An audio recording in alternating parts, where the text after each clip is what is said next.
అదరగొట్టే కారం రంగు రుచి ఆచి కారం పొడి. అందరికీ నమస్కారం. తెలుగుదేశం పార్టీ తెలుగు దండుపాల్యం పార్టీగా మారిపోయి మహిళల్ని ఏ విధంగా వేధిస్తుంది అనేది మరో ఉదంతం బయటకు వచ్చింది. విజయనగరంలో ఉమ్మడి విజయనగరం ఇప్పుడు సాలూరు ఎమ్మెల్యే ప్రెసిడెంట్ మంత్రిగా ఉన్న సంధ్యారాణి గారి పిఏ అతను చేసిన నిర్వాకం ఈ దండుపాల్యం పార్టీగా టీడీపీ మారింది అనడానికి ఇంకొక ఉదాహరణ. ఎందుకంటే ఎంత దారుణంగా ఒక మహిళని, ఒక ప్రభుత్వ ఉద్యోగిని అతను వేధించాడో ఆవిడ ప్రత్యక్షంగా టీవీల ముందుకొచ్చి చెప్పింది అంటే ఎలాంటి దుర్మార్గకరమైన పరిస్థితులు ఈ రాష్ట్రంలో నెలకొని ఉన్నాయో అర్థం చేసుకోవచ్చు. ఈ కూటమి ప్రభుత్వం అధికారంలోకి వచ్చాక మహిళలకి రక్షణ లేదు. అది సరికదా, ఈ రక్షణ లేకుండా చేస్తున్నది, మహిళల్ని వేధిస్తున్నది, మహిళల మీద అత్యాచారాలు చేస్తుంది, మహిళల మీద హత్యలు చేస్తుంది ఎక్కువగా తెలుగుదేశం పార్టీ నాయకులే ఉన్నారనడానికి ఇంకొక ఉదాహరణ ఈ మంత్రి గారి పిఏ సతీష్ ఉదంతం. ఎంత దారుణం అంటే ఆ మహిళ ఫిర్యాదు చేస్తే ఆమెకు అండగా నిలవాల్సిన మంత్రి గారు ఆ పిఏకు అండగా నిలబడి ఈరోజు సభ్య సమాజం సిగ్గుపడేట్టుగా వ్యవహరించారు. అసలు ఒక మంత్రి అయ్యుండి, అది ఆవిడ ఒక మహిళా మంత్రి అయ్యుండి, అది కూడా ఒక స్త్రీ శిశు సంక్షేమ శాఖ మంత్రి అయ్యుండి మహిళలకు అండగా నిలబడాల్సింది పోయి తన పిఏని వెనకేసుకొస్తూ అతనికి సపోర్ట్ చేస్తూ అతనికి అండగా ఈరోజు నిలబడ్డారు. ఎంత సిగ్గుచేటు! అసలు ఆవిడ స్త్రీ శిశు సంక్షేమ శాఖ మంత్ర లేదా స్త్రీల వేధింపుల శాఖ మంత్ర నేను అడుగుతూ ఉన్నాను. ఇంత దారుణంగా దిగజారిపోయే వ్యవస్థలేంటి ఈ కూటమి ప్రభుత్వం అధికారంలోకి వచ్చాక నేను అడుగుతూ ఉన్నాను.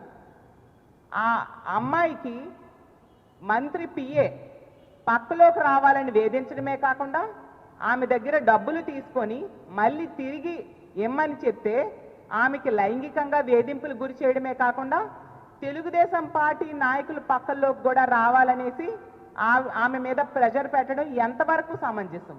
ఆమె పోలీసులకు కంప్లైంట్ ఇచ్చింది, పోలీసులు పట్టించుకోలేదు. ఎందుకంటే మంత్రి గారి పిఏకి మంత్రి గారి అండుంది కాబట్టి పోలీసులు పట్టించుకోలేదు. పోనీ మంత్రి గారికి కంప్లైంట్ ఇచ్చింది, ఆవిడైనా పట్టించుకున్నారంటే పట్టించుకోలేదు సరికదా.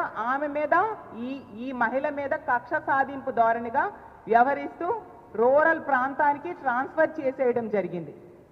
అసలు నిజంగా ఎంత సిగ్గు చేటు! ఒక మహిళ అయ్యుండి ఆవిడ ఈ విధంగా ప్రవర్తించడం. సంధ్యారాణి గారు, మిమ్మల్ని అడుగుతున్నాను, మాట్లాడితే ఉపన్యాసాలు ఇస్తారు మైకుల ముందుకొచ్చి, ఇదేనా మీ సభ్యత సంస్కారం? మీ పార్టీ ఇదేనా మీకు నేర్పించింది అని అడుగుతున్నాను. ఈరోజు తీసుకుంటే డబ్బులు తీసుకొని మోసం చేసింది సంధ్యారాణి గారి పిఏ. అలాగే డబ్బులు ఇమ్మని అడిగితే పక్కలోకి రమ్మని వేధించింది సంధ్యారాణి పిఏ. అలాగే తీసుకుంటే లొంగలేదని సాలూరు నుంచి గుమ్మలక్ష్మీపురంకి బదిలీ చేయించింది సంధ్యారాణి పిఏ. నా దగ్గరికే కాదు, తెలుగుదేశం పార్టీ నాయకులు అలాగే నాయకురాల పిల్లల దగ్గరికి కూడా రమ్మని వేధించింది సంధ్యారాణి పిఏ. అంటే ఇన్ని రకాలుగా క్లియర్గా కనిపిస్తుంది, అన్ని సాక్ష్యాలు ఉన్నాయి. ఆ అమ్మాయి అయితే ప్రతి సందర్భంలో కూడా చూసాం మనము, సాక్ష్యాలతో సహా వివరిస్తూ ఉంది. అయినా కూడా ఇంత దారుణంగా రక్షణ కల్పించలేని అసమర్థ ప్రభుత్వం ఈరోజు నడుస్తూ ఉంది. ఆవిడ పోలీసులకి, సంధ్యారాణి గారికి కంప్లైంట్ ఇవ్వడమే కాకుండా లోకేష్ గారికి కూడా కంప్లైంట్ ఇవ్వడం జరిగింది. అయినా ఎటువంటి చర్యలు ఈ నిందితుడైన సతీష్ మీద తీసుకొని పరిస్థితి మనం చూస్తూ ఉన్నాం. తిరిగి ఈమెకి వేధింపులు. మేము మొదటి నుంచి చెప్తూ ఉన్నాం, ఈ కూటమి ప్రభుత్వం అధికారంలోకి వచ్చాక మహిళలకి రక్షణ లేదు. ప్రతి సందర్భంలో కూడా మహిళల మానాలు ప్రాణాలు గాల్లో దీపాల్లా ఉన్నాయి. అంత దారుణమైన పరిస్థితులు నెలకొని ఉన్నాయి. అయినా కూడా చాలా నిర్లక్ష్యంగా మహిళల రక్షణ విషయంలో ఈ కూటమి ప్రభుత్వంలో పెద్దలు వ్యవహరిస్తూ ఉన్నారు. మాట్లాడితే చంద్రబాబు నాయుడు గారు అంటారు, మహిళల మీద ఎవరైనా చేయి వేస్తే అదే చివరి రోజు అని. చంద్రబాబు నాయుడు గారు ఇంత పెద్ద సంఘటన జరిగింది, ఒక మహిళా మంత్రి పిఏ ఈ విధంగా చేశాడు అని సాక్షాత్తు ఒక మహిళ ప్రూఫ్స్తో సహా చూపిస్తూ ఉంటే మీరు ఎందుకు చర్యలు తీసుకోవట్లేదు? ఆ పిఏని తక్షణమే అరెస్ట్ చేయించాల్సిన బాధ్యత ఒక ముఖ్యమంత్రిగా మీ చేతుల్లో లేదా?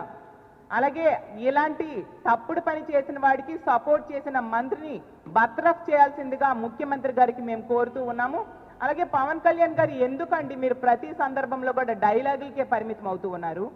మాట్లాడితే మహిళల్ని ఎవరైనా వేధించినా వాళ్ళ మీద చెయ్యి వేసినా తాట తీస్తానని చెప్తారు పవన్ కళ్యాణ్ గారు. మరి మీ సహచర మంత్రి, మీ పక్కనే కూర్చునే మంత్రి, ఆవిడ పిఏ ఈ విధంగా ఇంత దారుణంగా ప్రవర్తిస్తే ఆవిడ తీసుకొచ్చి అతనికి సపోర్ట్ చేస్తూ ఉంటే, బాధితురాలికి మరింతగా వేధిస్తూ ఉండే పరిస్థితులుంటే మీరు ఎవరి తాట తీశారు? మీ తోటి మంత్రి తాట ఎప్పుడు తీస్తారు? ఆ పిఏ తాట ఎప్పుడు తీస్తారు పవన్ కళ్యాణ్ గారు అని నేను అడుగుతూ ఉన్నాను. లోకేష్ గారు అయితే గౌరవం గురించి చాలా చాలా ట్వీట్లు చేస్తూ ఉంటారు. లోకేష్ గారు మీకు స్వయంగా ఆ బాధిత మహిళ కంప్లైంట్ ఇవ్వడం జరిగింది. మీరు ఏ చర్యలు తీసుకున్నారు? మీరు ఓన్లీ మాటలకే పరిమితమా? చర్యలు తీసుకోరా? చేతల్లో చూపించరా? మహిళల రక్షణకు మీకు పట్టదా అని నేను అడుగుతూ ఉన్నాను. హోంమంత్రి గారు సంధ్యారాణి గారు ఆవిడ బెస్ట్ ఫ్రెండ్స్. మరి హోంమంత్రి గారు మీరు ఏ చర్యలు తీసుకున్నారు?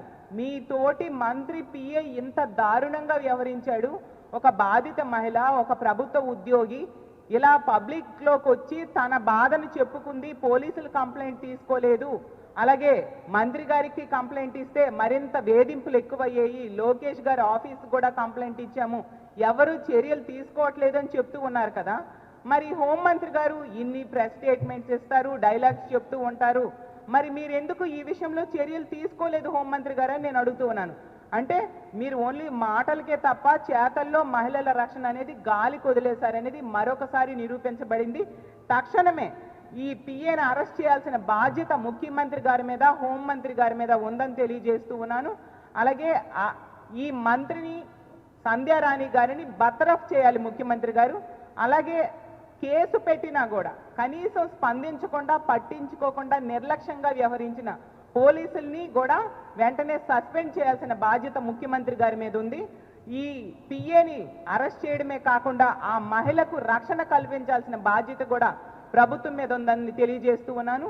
ఎంత దారుణంగా ఈ కూటమి ప్రభుత్వం అధికారంలోకి వచ్చాక మహిళల రక్షణ గాలికి వదిలేశారు కాబట్టి ఈరోజు ఈ లా అండ్ ఆర్డర్లో మన రాష్ట్రం 36వ స్థానానికి దిగజారిపోయింది. ఈ కూటమి ప్రభుత్వం అధికారంలోకి వచ్చాక రోజుకి 70-80 కేసులు మహిళల మీద అఘాయిత్యాలు జరుగుతున్నట్టుగా నమోదవుతూ ఉన్నాయి. గంటకు 3-4 సంఘటనలు నమోదవుతూ ఉండే పరిస్థితి ఈరోజు మనం చూస్తూ ఉన్నాము.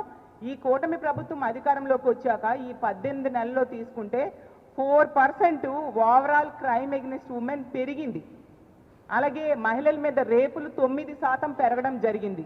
గంజాయి, డ్రగ్స్, మద్యము వినియోగము తీసుకుంటే 31% పెరిగింది. ఇంత దారుణమైన సంఘటనలు మనం చూస్తూ ఉన్నాం ఈ కూటమి ప్రభుత్వం అధికారంలోకి వచ్చాక. అసలు మొన్న ఆ బిఎన్ఎస్ యాక్ట్, బిఎన్ఎస్ఎస్ యాక్ట్ వాళ్ళు ఎంత బాగా ఏ రాష్ట్రాల్లో అమలు చేస్తున్నారు అన్న దాని మీద సర్వే చేసినప్పుడు మన రాష్ట్రం చిట్ట చివరి స్థానం 36వ స్థానానికి రావడానికి కారణం ఏంటంటే, యాక్చువల్గా వాళ్ళు సర్వే చేసింది ఏంటంటే, ఒక బాధితుడు కంప్లైంట్ ఇచ్చినప్పుడు వెంటనే డేటాని ఎంతవరకు అప్లోడ్ చేస్తున్నారు, అలాగే సీన్ ఆఫ్ ఎఫెన్స్ ఉంటుంది, ఆ దానిని వెంటనే అప్లోడ్ చేయాలన్నమాట. కానీ మన రాష్ట్రంలో ఆ డేటాను అప్లోడ్ చేయట్లేదు. ఎందుకంటే మన రాష్ట్రంలో తీసుకుంటే అక్రమ కేసులు, తప్పుడు కేసులు పోలీసులతో పెట్టిస్తూ ఉన్నారు నాయకులు. దానివల్ల ఇలా డేటా వెంటనే అప్లోడ్ చేస్తే అక్రమ కేసులు పెట్టడం అవ్వదు కాబట్టి వెంటనే డేటాని పోలీసులతో అప్లోడ్ చేయించట్లేదు. అందువలన ఈరోజు మనము ఇంత దారుణంగా 36వ స్థానానికి దిగజారిపోయాము. ఇన్ని సంఘటనలు జరుగుతున్నా ఇంకా ఈ ప్రభుత్వానికి బుద్ధి రావట్లేదు సరికదా. ఈ మహిళల మీద జరుగుతున్న అఘాయిత్యాలు ప్రతి సందర్భంలో కూడా తెలుగుదేశం పార్టీ నాయకులే బయటకు వస్తూ ఉండే పరిస్థితి. మరి మీరు అధికారంలోకి వచ్చాక కనీసం మహిళలకు రక్షణ కూడా కల్పించలేరా అని నేను అడుగుతూ ఉన్నాను. ఈరోజు రాష్ట్రంలో మద్యము, గంజాయి, డ్రగ్స్ ఏరులై పారుతూ ఉండే పరిస్థితి కూటమి ప్రభుత్వం అధికారంలోకి వచ్చాక. ఈ మద్యంలో నకిలీ మద్యం కూడా విచ్చలవిడిగా దొరుకుతూ ఉండే పరిస్థితి మనం చూస్తూ ఉన్నాము. మహిళల రక్షణ కోసం ఏ రోజు కూడా ఏ క్యాబినెట్ మీటింగ్లో కూడా చర్చ చేయని పరిస్థితి మనం చూస్తూ ఉన్నాం. గతంలో జగన్మోహన్ రెడ్డి గారు ముఖ్యమంత్రిగా ఉండేటప్పుడు ఒక దిశ వ్యవస్థను తీసుకొచ్చారు, దిశ యాప్ని తీసుకురావడం జరిగింది. 1,30,00,000 మంది మహిళలు ఈ దిశ యాప్ని డౌన్లోడ్ చేసుకోవడమే కాకుండా ఎంతో మంది రక్షణ పొందడం జరిగింది దాని ద్వారా. మరి దాని కాపీ కొడుతూ వీళ్ళు శక్తి యాప్ అంటూ ఏదో తీసుకొచ్చారు. ఇలా డైరెక్ట్గా పోలీస్ స్టేషన్కి వెళ్ళి, అలాగే మంత్రి గారి దగ్గరికి వెళ్ళి, లోకేష్ గారి దగ్గరికి వెళ్ళి కంప్లైంట్ ఇచ్చినా రక్షణ లేకపోతే ఇంకా శక్తి యాప్ ఏం పనిచేస్తుంది?